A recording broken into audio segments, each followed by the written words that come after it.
Te alabamos, Señor, te glorificamos, te damos toda gloria y toda honra.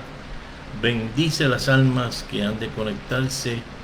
Glorifícate de una forma especial en cada corazón.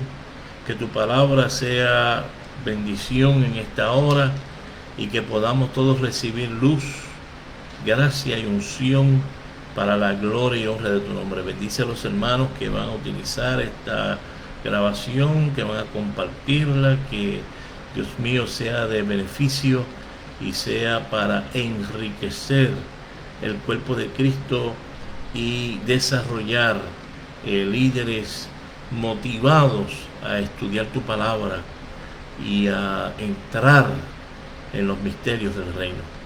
Gracias, Señor, en el nombre de Jesús. Amén. Dios te bendiga de una forma especial. En esta hora iniciamos con una oración. Queremos darle toda la gloria y toda la honra al Señor, y sabemos que hoy va a ser un estudio interesantísimo, ya que vamos a entrar en el estudio de la iglesia de Éfeso, y con eso vamos a comparar el mensaje apocalíptico de la iglesia de Éfeso con la iglesia de hoy. Le damos un saludo a Margarita. Margarita ha sido una buena oyente, de gran apoyo. Dios te bendiga. Buenas noches, mi querida hermana. Esperamos que otros se sigan uniendo.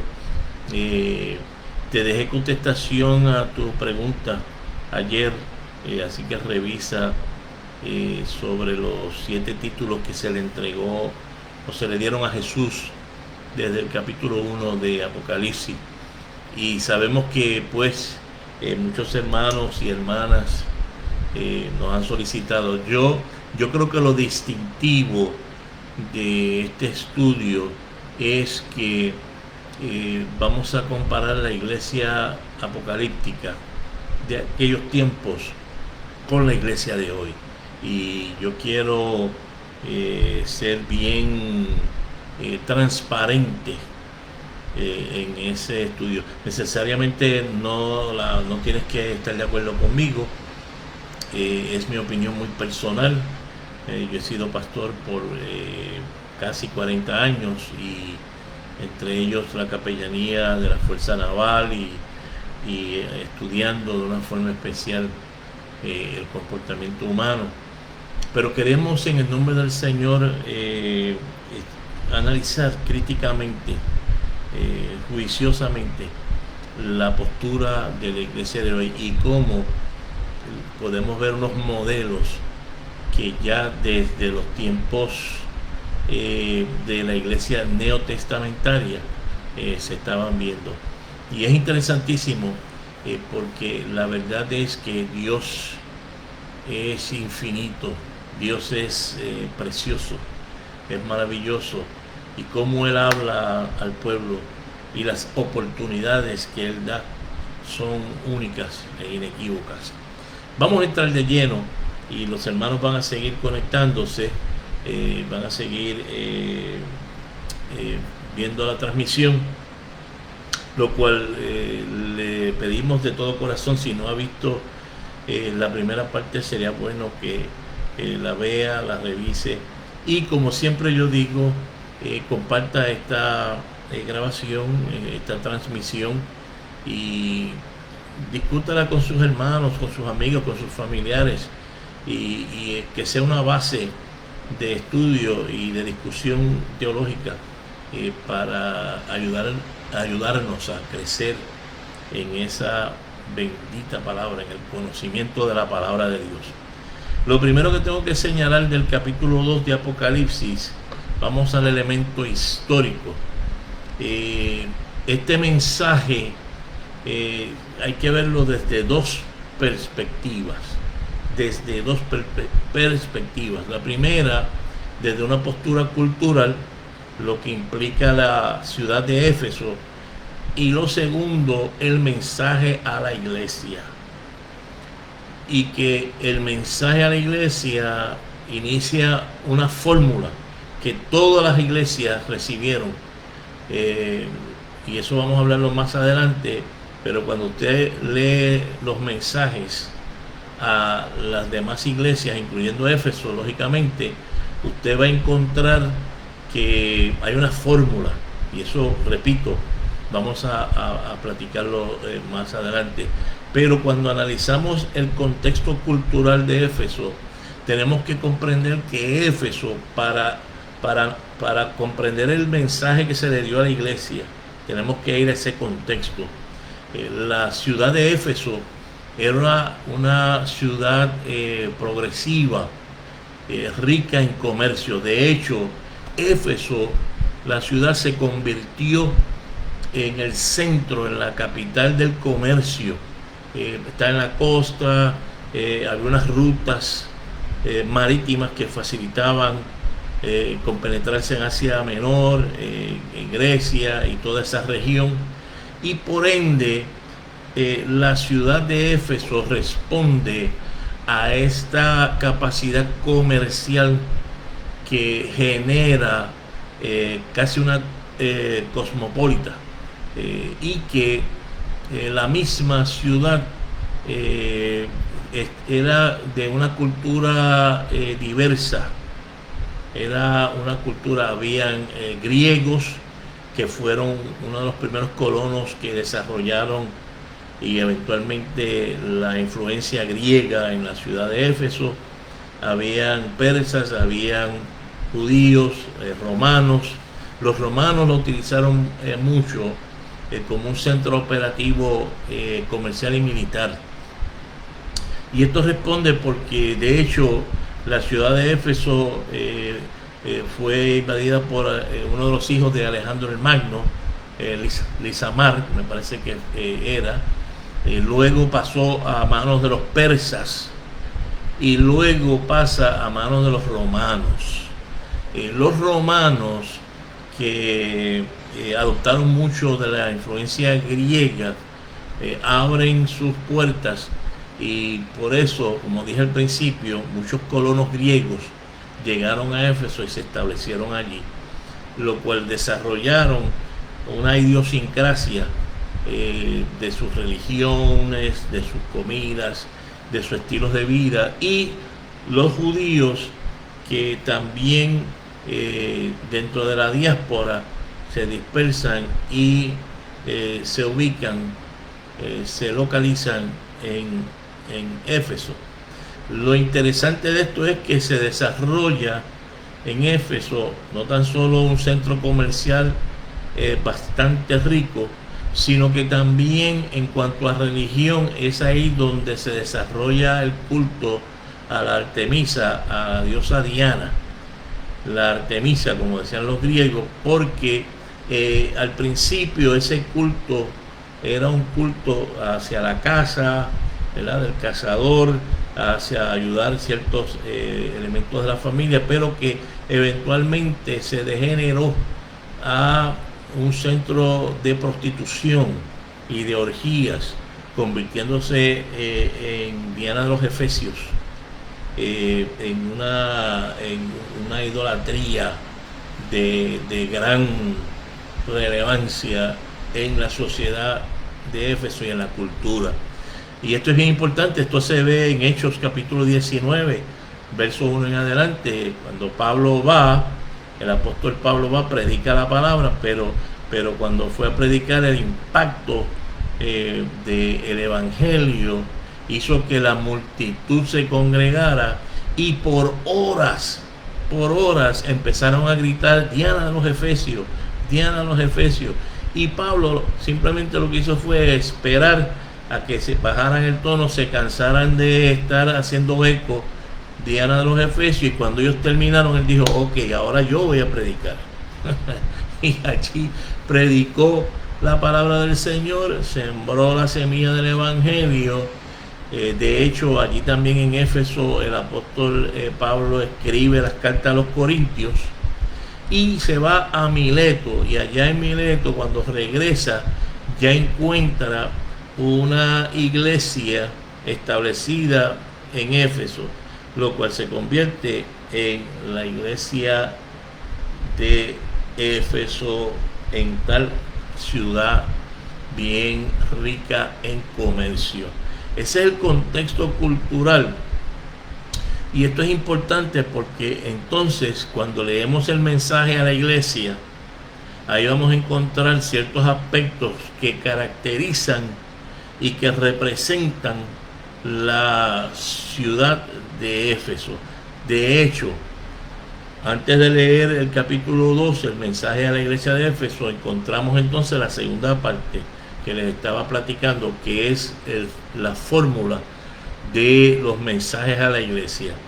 Lo primero que encontramos, hay una salutación y hay una encomienda al pastor de la iglesia. Escribe al ángel. E inmediatamente en la fórmula empieza el mensaje a reconocer lo positivo de la iglesia. Y luego de reconocer lo positivo de la iglesia, entonces viene la parte de reconocer el error o el problema o el reto que está teniendo la iglesia, con la alternativa, con una solución. De hecho, regresando en la fórmula, al principio cuando se le escribe al ángel de la iglesia, hay una revelación especial de Cristo. Y Cristo se revela de distintas maneras a las iglesias, dependiendo del reto que la iglesia está pasando. Porque el Señor es el Dios de las oportunidades. Y volviendo al punto de los problemas de la iglesia que está en el mensaje, termina presentando una solución y un llamado al arrepentimiento. Y al final establece que el Dios de las oportunidades no empuja a nadie, no fuerza a nadie a tomar decisiones que no quieran tomar. Dice: el que tenga oídos, oiga lo que el Espíritu dice a la iglesia, que es un cierto tipo de alerta. Pero vamos a leer el capítulo 2. Si tiene su Biblia, vaya conmigo al capítulo 2 de Apocalipsis, y voy a leer de mi Biblia, la Reina Valera. Dice: escribe al ángel de la iglesia, oiga esto, en Éfeso, el que tiene las 7 estrellas en su diestra. Está la revelación de Cristo. El que anda en medio de los 7 candeleros de oro, dice esto. Ahí está la revelación de Cristo en la fórmula. Luego, verso 2: yo conozco tus obras y tu arduo trabajo y paciencia. Empieza el Señor destacando las bendiciones y las virtudes de la iglesia, y que no puedes soportar a los malos, y has probado a los que se dicen ser apóstoles y no lo son, y los has hallado mentirosos, y has sufrido y has tenido paciencia y has trabajado arduamente. Eso es bien clave en una ciudad, en una cultura comercial. No es tiempo para la vagancia, ni hay tiempo para una expectativa incompetente o no productiva. Y dice: has trabajado arduamente por amor de mi nombre y no has desmayado. ¿Ves? Ahí está la fórmula. Pero ahora pasa a otro aspecto de la fórmula. Vamos a decirte las cositas que estás fallando. Verso 4: pero tengo contra ti que has dejado tu primer amor. Wow. Recuerda por tanto, y ahí vamos a la otra fase. Recuerda por tanto de dónde has caído y arrepiéntete y haz las primeras obras, pues si no, vendré pronto a ti y quitaré tu candelero de su lugar si no te hubieres arrepentido. Y dice el verso 6 como un adendum: pero tienes esto, que aborrece las obras de los nicolaitas, los cuales yo también aborrezco, dice el Señor. El que tiene oído, oiga lo que el Espíritu dice a las iglesias. Al que venciere, le daré de comer del árbol de la vida, el cual está en medio del paraíso de Dios. Un precioso mensaje, un mensaje maravilloso. Yo quiero empezar poco a poco a analizar esta situación, pero es un mensaje precioso. Miren, vamos por aquí. Lo primero es que el Señor le está escribiendo al ángel de la iglesia. No le está escribiendo a la Junta, no le está escribiendo al obispado, no le está escribiendo a cuerpos gubernamentales eclesiales, ni le está escribiendo al Estado, ni le está escribiendo a los que tengan poder o a los que no lo tengan. Dice, escribe al ángel de la iglesia. Responsabilidad del ángel, que en aquel tiempo, como dije anoche, el ángel podía ser el pastor, el obispo. Y dice que la revelación de Cristo es el que tiene las 7 estrellas en su diestra y el que anda en medio de los 7 candeleros de oro, dice esto.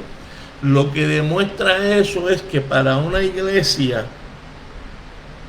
autodependiente, para una iglesia que se ha desarrollado dentro de una comunidad de arduo trabajo, de riquezas comerciales, de intercambios generacionales y culturales, de una solvencia económica bastante positiva y productiva, comparándola con aquellos tiempos, la iglesia empezó a sentir que podía con ella sola, que la iglesia podía sostenerse ella sola. Y cuando la iglesia cae en ese error, el Señor vuelve y se revela.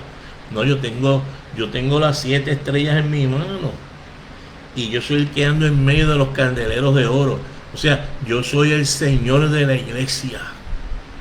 Porque recuerden que anoche habíamos dicho que el candelero de oro representaba, esa Trinidad representaba la posición del ser humano, con ese candelero judío que tiene 7 brasas, que tiene 7 brazos, cada uno está lleno de aceite con una mecha y es una lámpara, porque no habían velas antes, pero en el centro de esa forma, de ese tipo de candelero, representaba a Cristo. Cristo siempre está en el centro, y por eso yo soy el que ando en medio de los candeleros. O sea, yo soy el Señor de la iglesia, y si la iglesia quiere sostenerse, se sostiene desde ese centro. Y no tan solo es porque yo dé bendición, es que yo soy el Señor de la iglesia. La iglesia es iglesia porque está Cristo. La iglesia tiene sentido cuando se adora a Cristo. La iglesia tiene propósito cuando su misión es predicar el mensaje de Jesucristo. Tenemos que tener cuidado, las iglesias de hoy, de no distraerse con cosas del mundo o permitir que sistemas del mundo se metan en la iglesia. ¿No oyeron eso? Yo no estoy diciendo con esto que apaguemos las luces y cerremos las puertas y que aquí no se puede hacer nada de una forma sistemática, administrativa. No.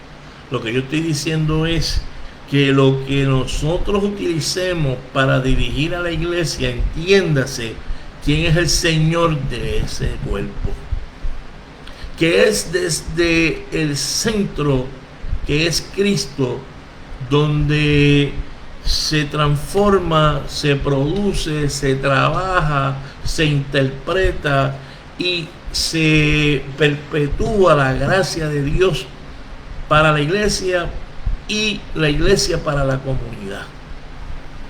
Tenemos que tener mucho cuidado cuando adoptamos ciertas fórmulas o adoptamos ciertos sistemas que posiblemente en otras administraciones o en otras organizaciones funcionen.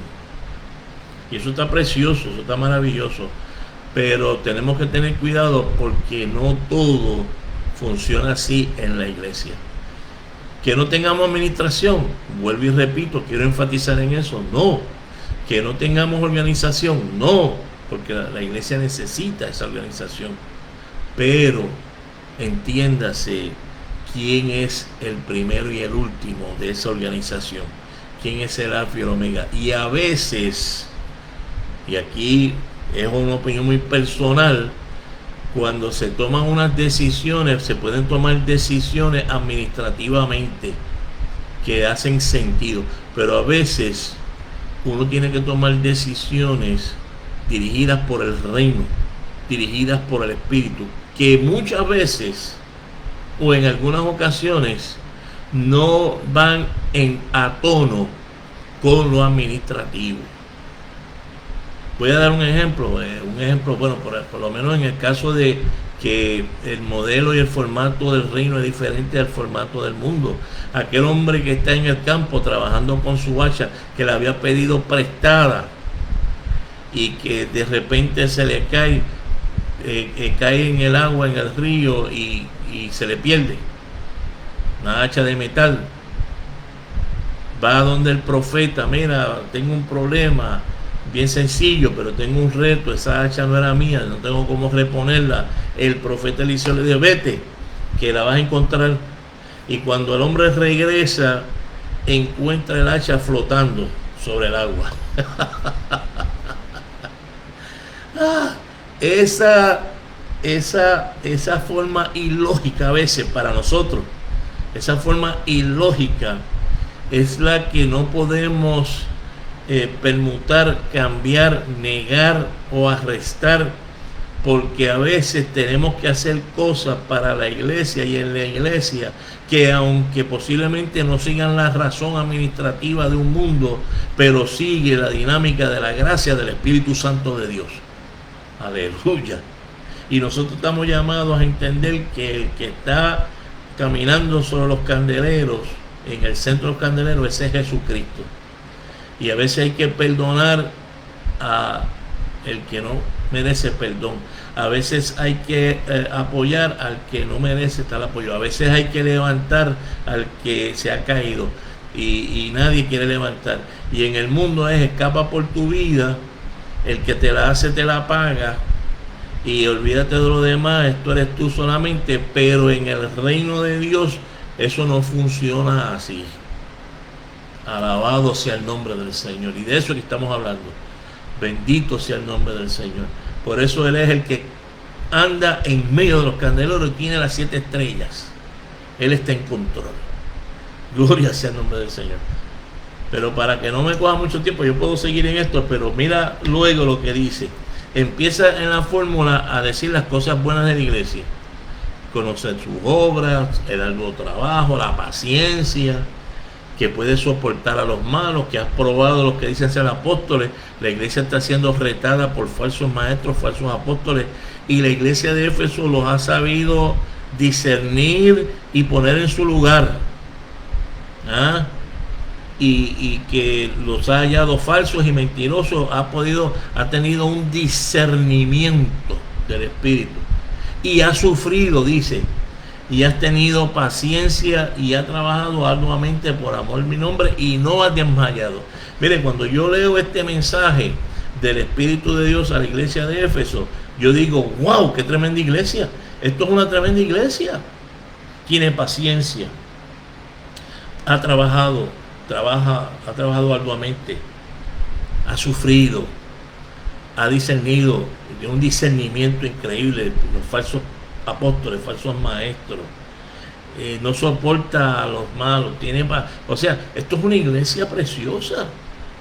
Y nótese que cuando caemos en la parte de la fórmula donde el Espíritu de Dios le da su cantacito, le dice cuál es su falla, como que una cosa no va con la otra. Porque inmediatamente en el verso 5, en el verso 4 dice: pero tengo contra ti que has dejado tu primer amor. Esa frase y ese señalamiento no va con esos versos 2 y 3.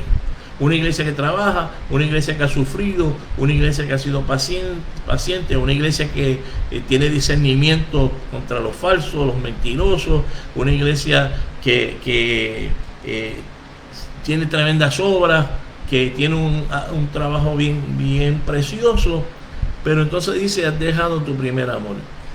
Yo quiero señalar que hay que tener cuidado, porque esto no es desde un parámetro legal. Esto no es desde un parámetro legal. Estamos hablando aquí que lo que el Señor está pidiendo de la iglesia es que la esposa ame al esposo. Que la esposa ame al esposo. Porque en este caso el esposo ama a la esposa. Puede darse el caso que el esposo no ame a la esposa. Esos ya son otros términos en consejería, en unas terapias familiares, matrimoniales. Pero estamos hablando de que Cristo es el esposo de la iglesia y la iglesia es la esposa de Cristo. El ejemplo clásico está de que vale tener una esposa que cocine, que tenga todas las cosas en orden en el hogar, que atienda bien a los hijos, que trabaje, que sea una persona responsable. Y yo quiero ser bien sensitivo. Yo no estoy diciendo que ese es el modelo que la mujer tiene que tener. Lo que quiero es traer el ejemplo de qué vale que haga todo eso y no ame al esposo. Y lo voy a poner de la otra manera para que las hermanitas no se me enojen. De qué vale que el esposo sea comedido, que sea responsable, que sea buen proveedor, que le dedique tiempo a los muchachos, pero que no ame a la esposa. ¿Sí? Y desde esa coyuntura y desde esa base fundamental es que tenemos que entender el mensaje a la iglesia de Éfeso y el mensaje a la iglesia de hoy. Tú puedes trabajar todo lo que tú quieras. La iglesia puede ser una iglesia programática, una iglesia coordinada, una iglesia administrada, con todos los beneficios y con todos los métodos exactos y correctos. Pero si no tiene amor por el esposo, de nada vale. De nada vale. Y ahí es donde el Señor tiene que señalar esta falta. Nosotros tenemos que entender que dentro de la sociología humana, nosotros somos seres que tenemos un potencial y una capacidad de adaptación, porque es una forma de sobrevivir.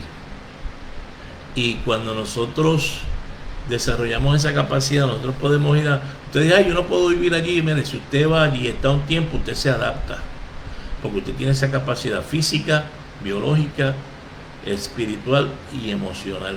Usted entra en un proceso de adaptación. Cuando viene a abrir los ojos, ya se ha acomodado de lo más bien.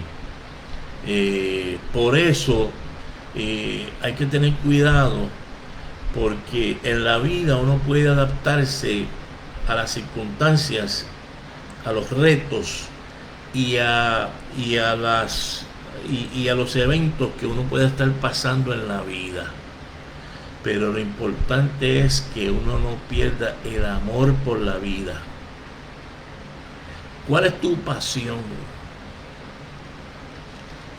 ¿Te acuerdas? ¿Cuál es tu pasión?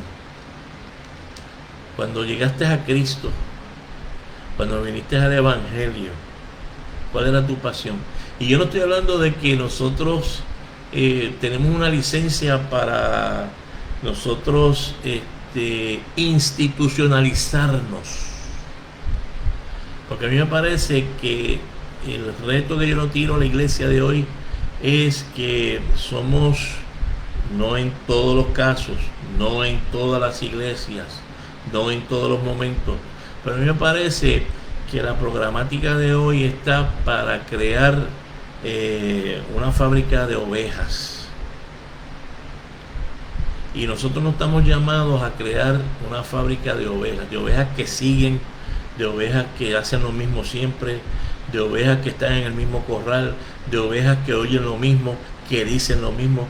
Nosotros no estamos llamados a institucionalizarnos, porque caemos en la monotonía y nos enfriamos. Y eso era lo que le estaba pasando en la iglesia de Éfeso.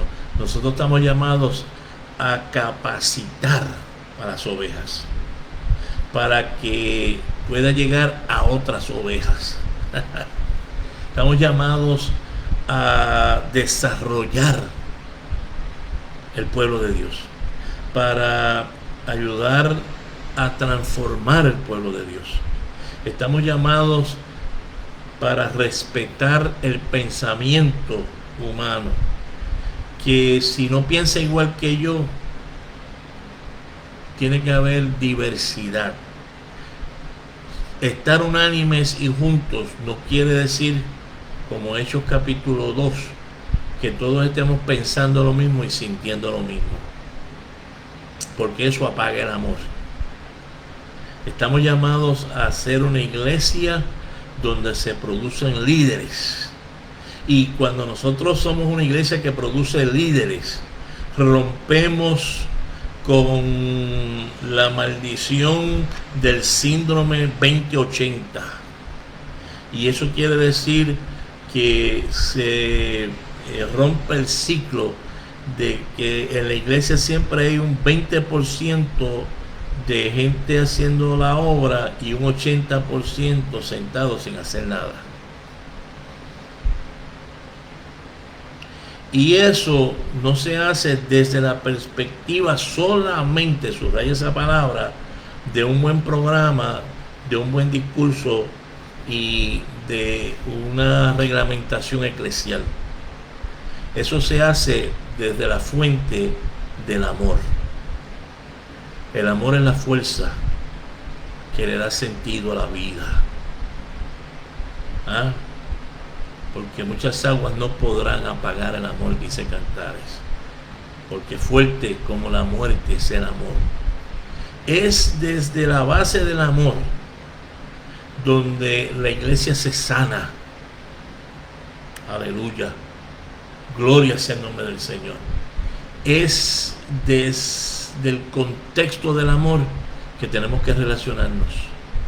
Y eso no quiere decir que todo el mundo se abrace, todo el mundo se ame, todo el mundo se esté feliz. Van a haber conflictos, van a haber situaciones interpersonales, van a haber situaciones interrelacionales, pero cuando hay amor hay perdón. Cuando hay amor hay entendimiento, cuando hay amor hay misericordia, cuando hay amor se reciben a todos, cuando hay amor no hay clases elitistas, cuando hay amor no hay clanes en la denominación, cuando hay amor se tiene que acabar ese abuso de poder. Bien organizada, yo conozco tus obras, yo conozco tu trabajo, yo conozco, tienes tremenda iglesia, pero no tienes amor, guillotinas a tu gente. Y solamente favoreces a unos y a otros no. Bendito sea el nombre del Señor. Alabado sea el nombre del Señor. Esto está bueno, hermanos. Y ese es el mensaje de la iglesia de Éfeso y ese es el mensaje de la iglesia de hoy. Tenemos que ser una iglesia de amor. No porque lo decimos, sino porque lo que hacemos. Porque en el campo del amor no es lo que se dice, sino lo que se hace. Y esto nos ayuda a ser más humanos. Y mientras más humanos somos, más dispuestos estamos a recibir lo divino. Y mientras más humanos somos, más completamos la obra de Dios, porque el Espíritu Santo obra en el polvo que fue creado y que le da hálito de vida. Aleluya. Alabado sea el nombre del Señor. Y por eso tenemos que entender que en todas las cosas, si usted lo compara y lo lleva al contexto de todas las cosas, miren, todas las cosas tienen que hacerse con amor. Por más bien que sea, usted la tiene que hacer con amor. Por más bien que queden, usted la tiene que hacer con amor. Y lo grande del amor es que aunque a veces no quedan bien, uno sigue amando. Que aunque a veces no quedan como uno planifica, pero está el amor. Que aunque a veces uno no ve lo que uno quiere ver, pero hay amor. Gloria sea el nombre del Señor. Por eso 1 Corintios 13 termina diciendo: